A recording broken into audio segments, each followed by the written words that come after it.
Target করছেন আসাদুদ্দিন ওয়েসি। বাংলায় আসছেন এআইএমআইএম প্রধান আসাদুদ্দিন ওয়েসি। টার্গেট মুসলিম জনসংখ্যা বেশি এমন বিধানসভা আসন, ভোটারদের মধ্যে স্পষ্ট বিভাজন চান ওয়েসি।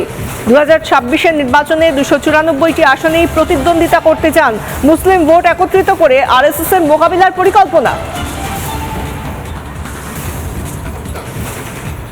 আসাদুদ্দিন ওয়েসি এমআইএমআইএম প্রধান, তিনি এবার টার্গেট করছেন পশ্চিমবঙ্গের মুসলিম ভোটারদের মধ্যে স্পষ্ট বিভাজন চান ওয়েসি।